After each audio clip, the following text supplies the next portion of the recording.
As we continue with our Broadway musical series, this morning the inspiration for our sermon is the musical Hamilton. This Hamilton took Broadway by storm in 2015. It was an immediate hit with tremendous buzz. After its first year, Hamilton was nominated for 16 Tony Awards, a new record, and took home 11 of them, including Best Musical. To say it was a phenomenal success would be an understatement. Tickets were almost impossible to get, and Hamilton was loved and adored by many. More recently, it has reached an even broader audience as it has come to air on Disney+. Lin-Manuel Miranda, writer and creator of the show, had created something that really resonated. He said that the inspiration for the show came while reading a biography on Alexander Hamilton while on vacation. Hamilton's story was that of an orphan who was able to impress many around him with his intellect and writing ability, so much so that he was able to take up a collection and leave his island in the Caribbean. Miranda likened Alexander Hamilton's story and journey to that of a young hip-hop artist who was able to find success through their skill in writing that resonated with many of the people around them, impressing their community with their talents before eventually making it big. From the start, he was imagining a Broadway show that would unite modern hip-hop music and lyrics with the very old story about one of the country's founding fathers. Not only would the music be different than traditional depictions of colonial America, but so would the cast. The uniqueness and success of the show, Hamilton, is rooted in its diversity. When asked about the mostly non-white cast, Lin-Manuel Miranda said, "This is a story about America then, told by America now. And we want to eliminate any distance. Our story should look the way our country looks today. Then we found the best people to embody these parts. I think it's a very powerful statement without having to be a statement."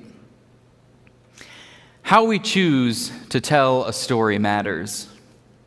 Who tells the story also matters. The stories we tell ourselves and repeat over time have shaped the narrative of our culture and its systems.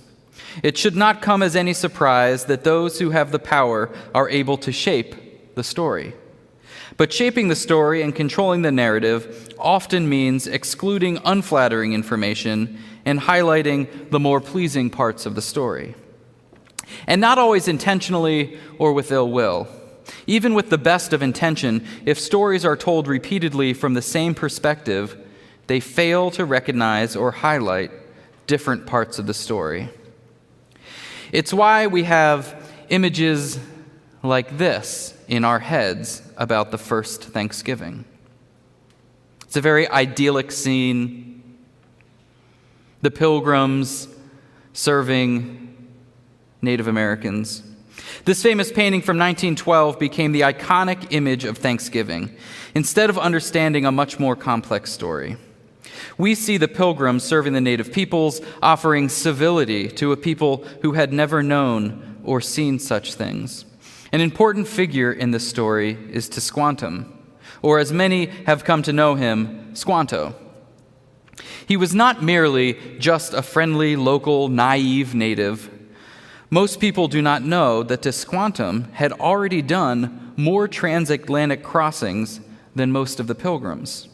He was fluent in English because he had already been there, and mainland Europe, when he was captured as a slave and then later escaped. He had just returned home to the land of the Patuxent people, to where the Pilgrims would land. Squantum discovered his entire family and community had been wiped out by disease just years before, brought by Europeans.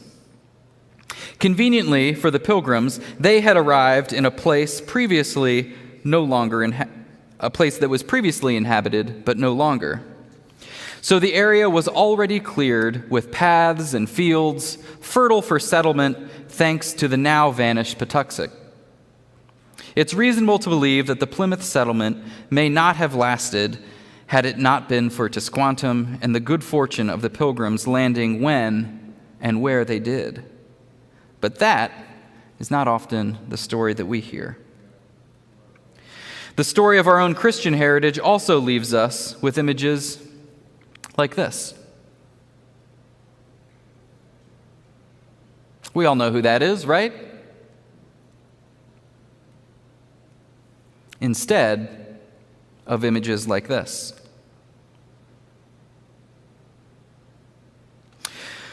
Which is what modern science tells us Jesus of Nazareth most likely looked like. Christianity was obviously not birthed in America or in Europe by white people, and yet that is where much of the story has taken shape. The origin of Christianity is Middle Eastern, Asian, African. Over time, the story has been westernized and whitened. The subversive and anti-imperial gospel message of Jesus was instead mainstreamed and imperialized. White supremacy and colonization have played a powerful and influential role in shaping the story of Christianity as most Americans understand it today. I should probably say that again. White supremacy and colonization have played a powerful and influential role in shaping the story of Christianity as most Americans know and understand it today. Now, an important question. How does that statement make you feel? Does hearing that make you uncomfortable? Does it feel like an attack on your identity or culture? Is your instinct to try and justify that heritage? To try and explain with logic the reason why it may be true that American Christianity has been shaped by white supremacy and colonization? This is not to say that all of our Christian ancestors were racists or colonizers, but that the dominant form of Christianity in America and much of the world today was forged in cultures of those dynamics. It was ingrained in the history, and it continues to be so today. This is a reality worth naming. This is a true story that needs to be heard. 1441 Portugal is often identified as the beginning of the slave trade. Soon after, an official papal bull, the Romanus Pontifex, by Pope Nicholas V, recognized and allowed the enslavement. This really was the origin story of identifying and subjugating people by race. Up to this point, people largely classified others by culture, but now, race.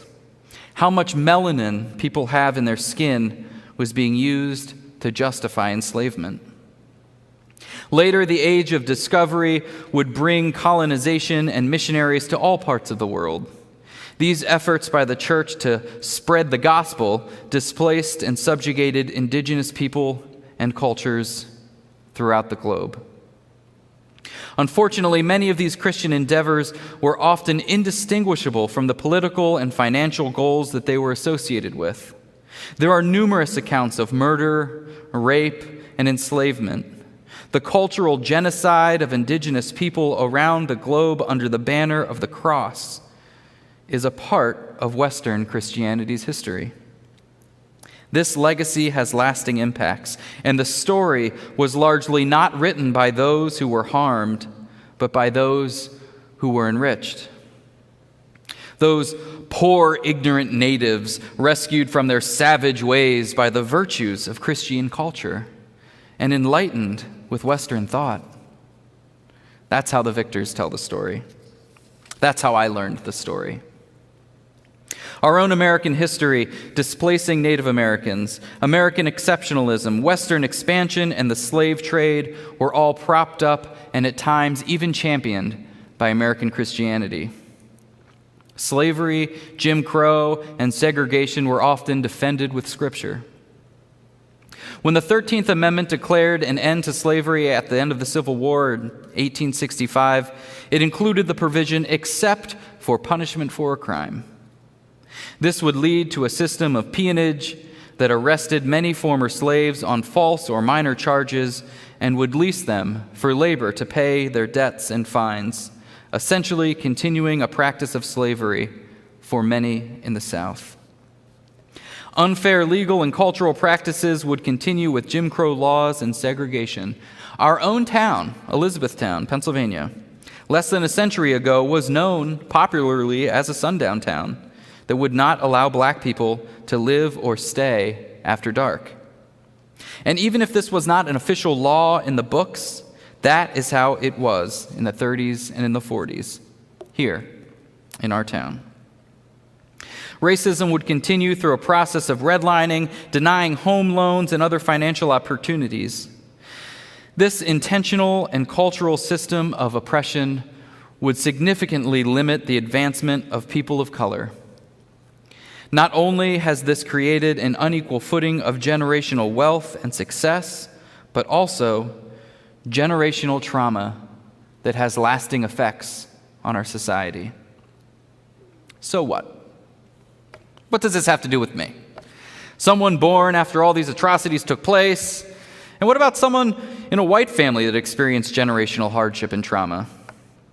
Well, Jesus has always stood with and advocated for the marginalized. Whether that is because of race or ethnicity, status, income, gender, sexual orientation, Jesus is on the margins, decentered, listening to, engaging with those who are sidelined by those with power. Addressing injustice includes standing with those that Jesus has stood with. That must include standing up against racism. And doing so does not have to mean that injustices only exist for people of color. But it does mean that for those who are white, their struggle has not been because of the color of their skin. So what about those of us who are more melanin challenged? What is the role of us white people in addressing racism? Well, one thing is to have these difficult conversations in white spaces, especially in predominantly white churches like our own. Another place is through education and telling true stories about history. A great place to start is to accept and understand the reality of racism in our history and its implications for people of color today. Education about white supremacy and colonization in our American and Christian traditions is helpful to grasp the complexities of race relations that we experience today. Believing that racism is of the past and that it lacks relevance today reveals a failure to understand the true depth and harm that was caused. History offers many examples of how racism became baked into the fabric of culture and society, and how systemic racism remains to this day. Learning about the history and listening to the stories helps us to better understand. This is something we see in Hamilton, a somewhat familiar story retold by different voices, a new perspective. Hamilton decenters white voices in a conversation about American history. How have you learned about the world? Where have our perspectives on history and faith come from? I know for most of my life it was almost entirely from white voices. I never had a non-white teacher in all of my years of K through 12 education. And almost all of my textbooks and my favorite theology authors have been white men. Now, this is not to suggest that any of what I learned from those teachers or authors was necessarily false or lies simply because they came from white voices. But it does represent a major lack of diversity in perspective. An example of white supremacy in my life is that white male voices have disproportionately influenced my education and indeed my faith. I'm thankful for places like Bethany Theological Seminary, where I'm currently taking classes, that has been very intentional about seeking to include diverse voices. But look at your bookshelf. What color do you see? And I can admit that as a white male, this is challenging. Does this mean that I have nothing of value to offer? No. But it does mean that in a world and a church structured around cis, hetero, white supremacy and patriarchy, I have to do a better job of decentering myself and lifting up other voices. One way that this can be done is to be intentional about seeking to learn from and amplify the voices of women and of people of color. And as a cisgendered, heterosexual European American, it means learning from queer, indigenous, and marginalized voices too. Now, I know that for some, this may just sound like some sort of woke jargon, progressive, liberal-leaning, correct talking points. But at its core, do you know what this is? Do you know what making space for other voices is? It's Matthew 20:16. So the last will be first, and the first will be last. It's how we act justly and love mercy and walk humbly with God. It's how we love our neighbor, identifying injustice and seeking to make it better. And sometimes the actions we need to take include stepping to the side to learn and lift stories and the cultures of others. For many, this feels uncomfortable.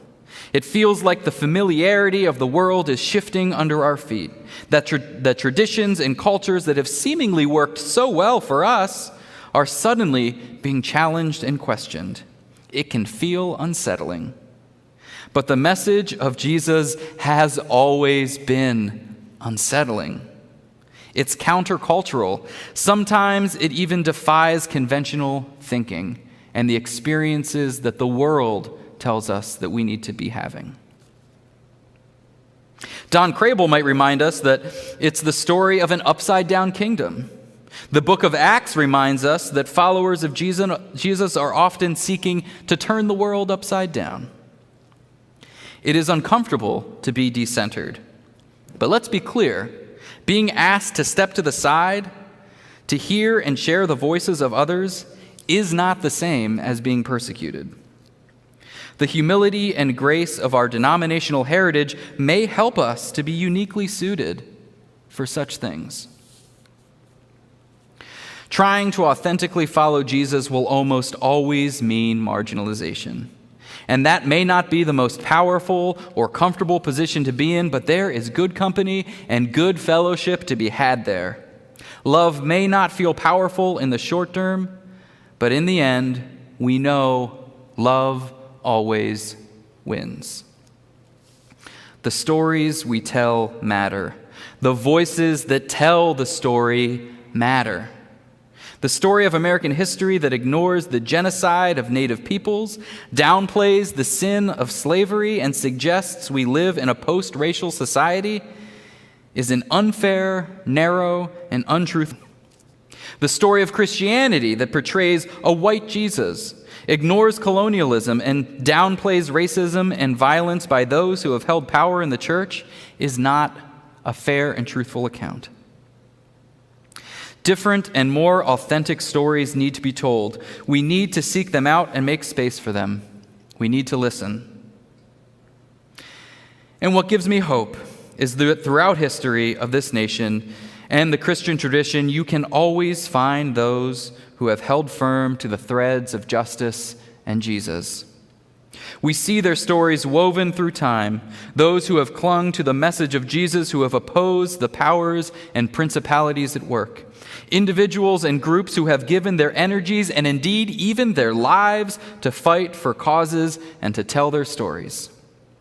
Abolitionists, suffragists, peacemakers, and storytellers from all walks of life, rarely those who have been in power. Those in power have shaped the popular history and narrative, but those on the margins get to tell their stories about getting into good trouble. We need to make space in our lives for diversity of other voices. And we know we need to do this because Jesus always did. Jesus would make time for the beggars and the sick, for the women and the children, even when his own disciples, those close to him with power, would try to convince him it wasn't worth it. And there are real things that we can do. And that includes more than just feeling sad or angry about racism. Drew Hart, author and theologian from Messiah College, writes this in his phenomenal book. You should really check it out. It's a beautiful book, Who Will Be a Witness? He says, I have seen white liberals sitting in circles expressing their sadness about terrible circumstances of some poor black lad whose life was cut short once again. There are usually lots of tears and white guilt expressed. As they talked, it appeared that their emotions and feelings were the work that they were called to do, that was the end goal. This was their Christian expression of love for others. Unfortunately, for many, their sentimentality results in no action on behalf of those they claim to love. People of color don't desire white pity or tears or white guilt or navel-gazing. They want actions. They want allies to stand up against racism. More of the space and opportunity that has been unfairly accumulated and hoarded. It has been encouraging to see a genuine interest within our church community for confronting racial justice. Small groups, including some young adults, have engaged in reading about anti-racism. Our church's racial justice group has been meeting since last summer. The group developed a racial justice statement that was approved by our congregation and subsequently published as a full-page ad in Lancaster newspaper and the E-Town Advocate.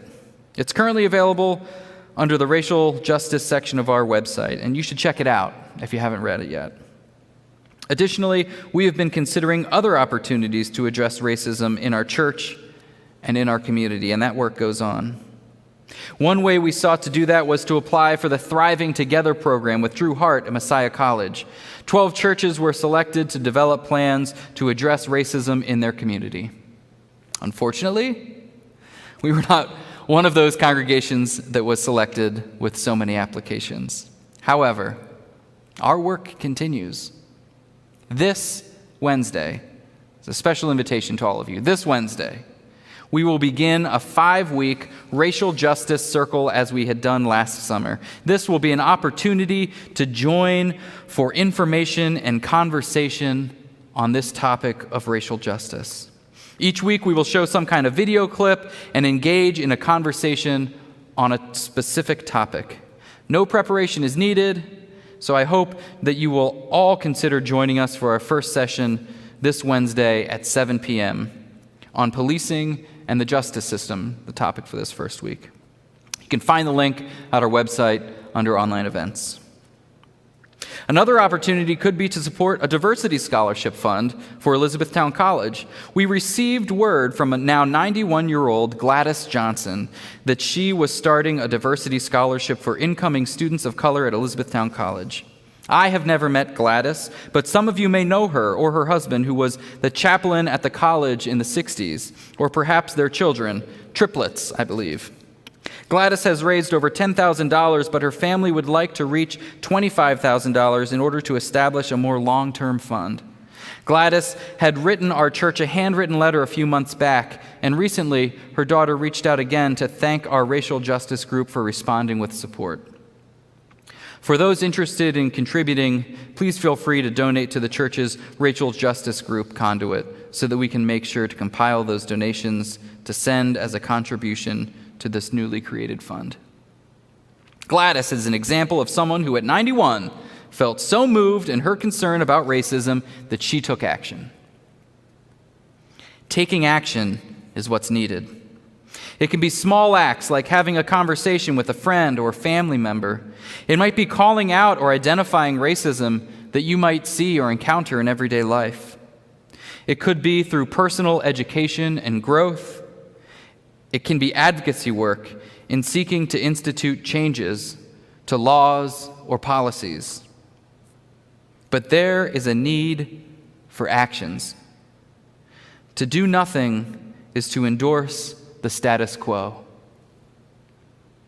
The work of the church must be anti-racist and decolonizing, or else we are simply being swept downstream by those forces. Deliberateness and intentionality is required to fight against a moving current. Diversify what you read, watch, listen to. Find alternative voices and make space for them to influence you, to teach you, to share their stories with you. I understand that for many, this feels like it is just a political or partisan issue. This is an issue of faith. The work of Jesus has always been on the side of those who are oppressed and marginalized by those who are in positions of power. The church has been complicit in racism and colonialism, so the church has an obligation to be anti-racist and decolonizing. Each day, we can walk in the way of Jesus. Each day, we can walk in his way. Our faith compels us to choose to be colorblind to issues of racism is to choose to be complicit.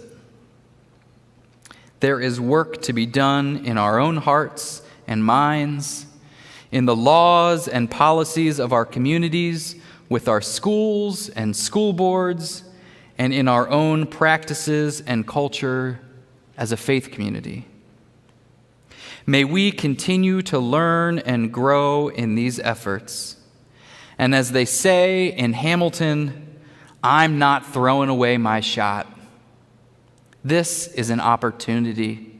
This is our shot for our lives, for our community, for generations to come.